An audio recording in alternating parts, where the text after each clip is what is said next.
आपल्या शाळेतील घुमळे सर या आताच्या प्रसंगाला त्यांनी 500 रुपयाचे बक्षीस दिलेले आहे.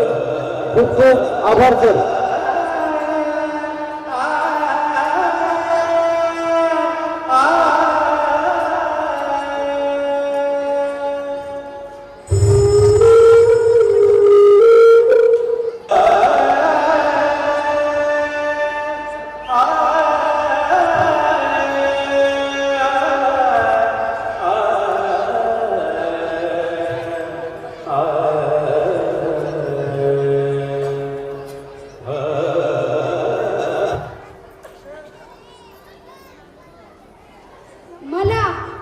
मला माझ्या पोरानं मारलं.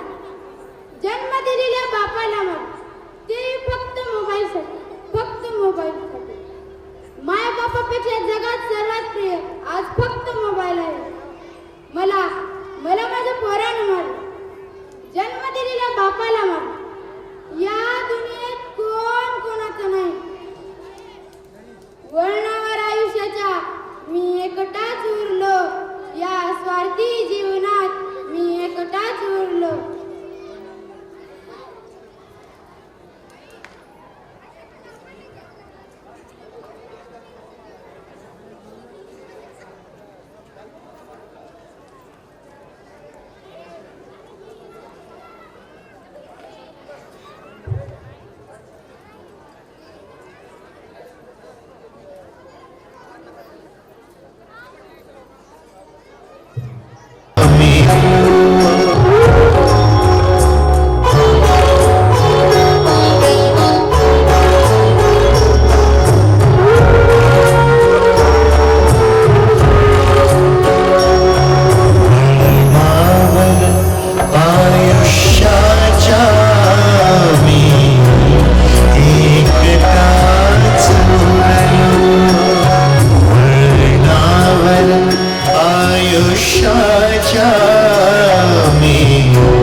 सुगंधा, अगं सुगंधा, इकडं जरा बाहेर ये.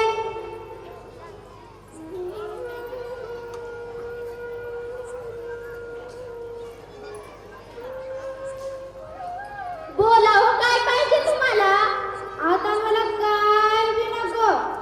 मग मला इकडं कशासाठी हाक मारलात हो? सयाजीराव बाजीराव आहेत का घरात? हा, आहेत की घरात. काय करीत आहेत घरात? दोघं बी कोपरे धरून बसल्यात घरात. ही सगळी भानगड झाल्यानंतर तात्या काकूने त्यांना चांगलंच धुवून काढले हो. आता एवढं समज झाल्यावर तर त्यांचं डोकं ठिकाणावर आले का नाही म्हणतो मी? डोकं ठिकाणावर आल्यासारखं सध्या तर वाटते माय. त्या दोघांना थोडं इकडे बोलूतीस का? बरं माय, तुमच्याच मनासारखं.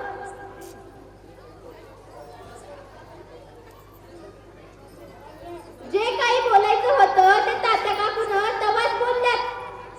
त्या दोघांना थोडंसं बोलावं म्हणतो मी.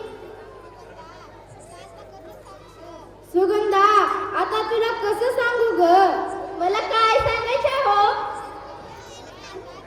म्या आता थोड्या दिवसाचा पाहुणा आहे. म्या आता लय जास्त दिवस जगू शकत नाही ग. अव असं अभद्र बोलू नका हो, तुम्हाला काय बी होणार नाही. म्या हाय तुमच्या पाठीशी. नाही, माझा अंत जवळ आलाय. म्या आता अंतःकरणातून पूर्णपणे तुटलोय ग सुगंधा. नाही, तुम्ही खूप कणकर आहात हो, तुम्हाला काय बी होणार नाही. कुणी नाही या जगात आपलं, तेही फक्त मोबाईल. काळजात राहणाऱ्यांनीच काळीच कापलं ग सुगंधा. झालं गेलं, आता विसरा हो. आपली पोरं तर सुधारतील, मला हाय विश्वास.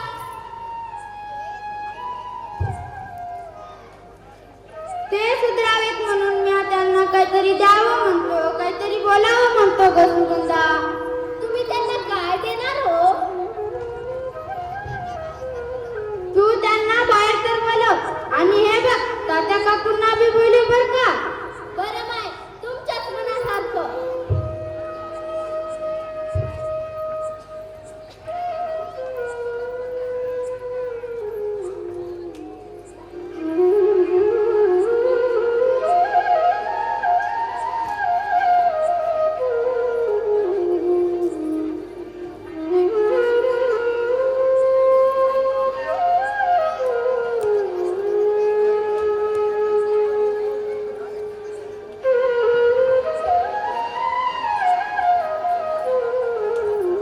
रमजान अलीसाब शेख यांच्याकडून कशाचं बरं आणि कशाचं खरं?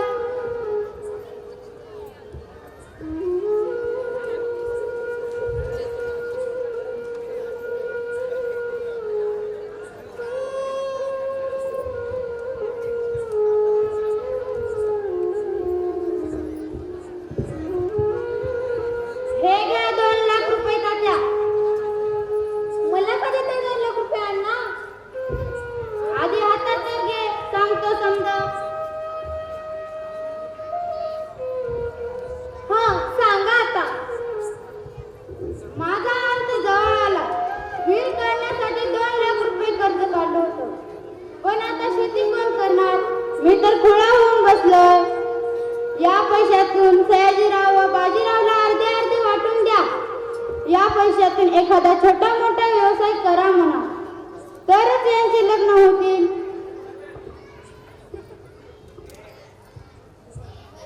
होय वधानी, 4 पैसे कमवले तरच यांना पोरगी मिळेल, नाहीतर यांची लग्नच होणार नाहीत वधानी. ऐकलाच बाजीराव? अरे बाप म्हणजे ध्येयाची शिडी. मुले कितीही तिखट वागली तरी बाप आयुष्याची गोडी आहे. संकटातून पार करणारे मजबूत गोडी आहे रे बाजीराव. माय बापाची कामं बघितलास सयाजीराव? अरे बाप नावाची भिंत जर आपल्या पाठीशी उभी असली आणि आई नावाचं शस्त्र जर आपल्या जवळ असलं तर आयुष्यात भीती शिल्लक राहत नाही रे पोरांनो.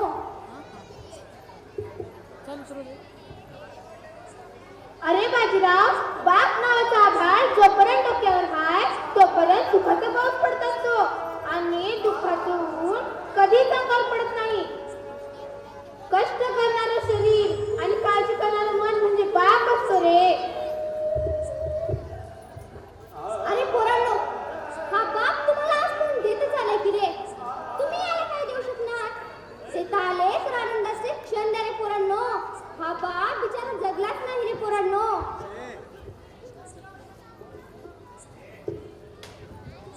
अरे बाजीराव, जे देवाकडे मागितलं तर ते लवकर मिळत नाही, पण जे बापाकडे मागितलं तर ते लगेच मिळतं. बाप म्हणजे 24 तास उघडी असणारी ATM मशीन आहे रे. अरे सयाजीराव, बापाचा पैसा नाही तर बापाची सावलीच पुरेशी आहे र. बापाची संपत्ती महत्वाची नाही तर बापाचा सहवास महत्वाचा असतो.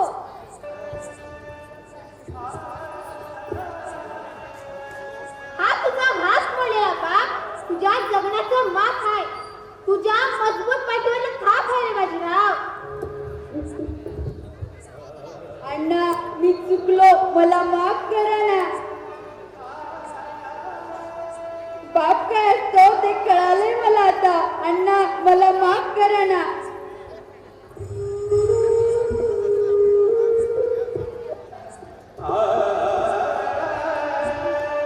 अण्णा, मी तुमच्या पाया पडतो. अण्णा, मला माफ करा ना.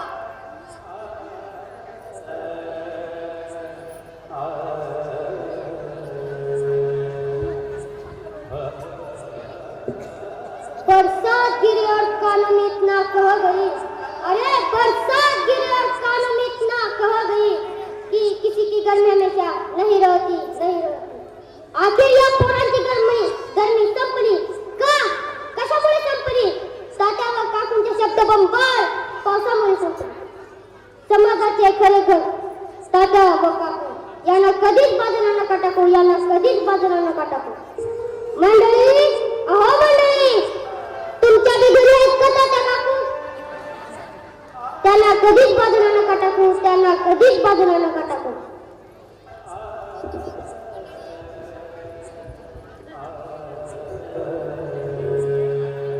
अरे पोरांनो, हा बाप सुधारत कर पण कुणाला दाखवत नाही, कारण बापाला रडण्याचा अधिकारच नाही की रे.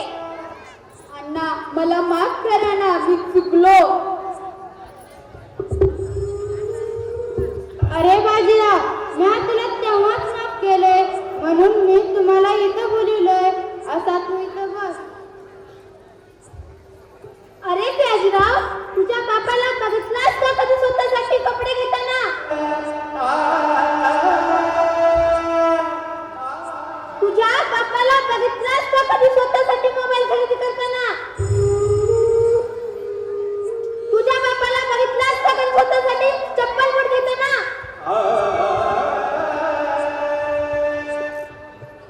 तात्या, काकू, आता बस करा ना. आम्हाला किती शर्मिंदा करताय. आई, अण्णा, खरंच आम्ही खूप चुकलोय, आम्हाला माफ करा ना. अरे पोरा, तुम्ही आमच्या पोटचे गोळे रे, पण आमच्यावर आतापर्यंत वटारले डोळे रे. बापाचा हात मोडला आणि माझी कंबर कायमची दुखावली रे.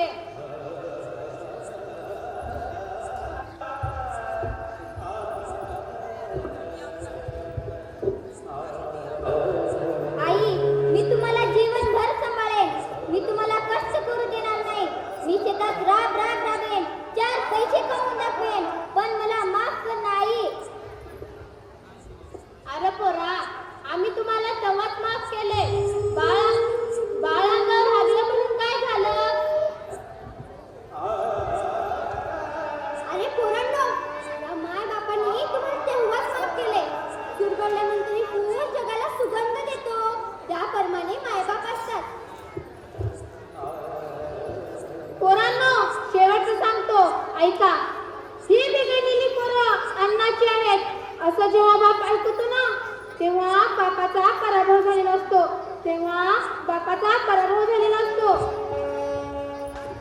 पण बाप कधीच हारत नसतो, समजलं?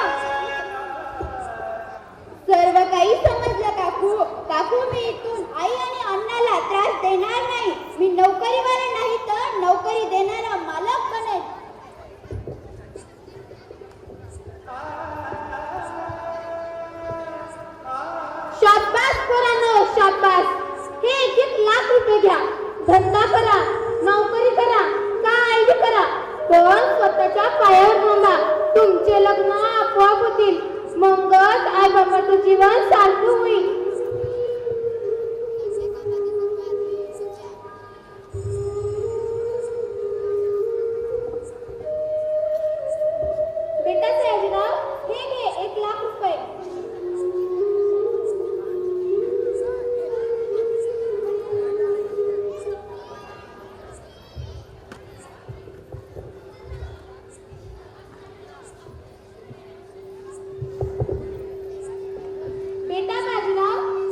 कीर्तनाने करूया.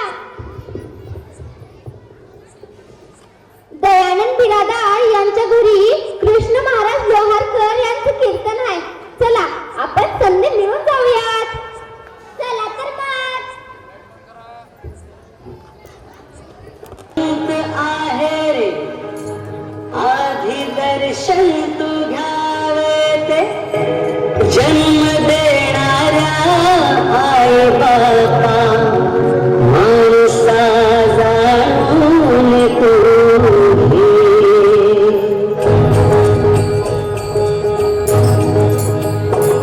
कर्मायक त्याची सेवा आठवून पुंडलिकाला कर्मायक त्याची सेवा आठवून पुंडलिकाला चुकू नको रे कधी तुझ्या भाई बापाला चुकू नको रे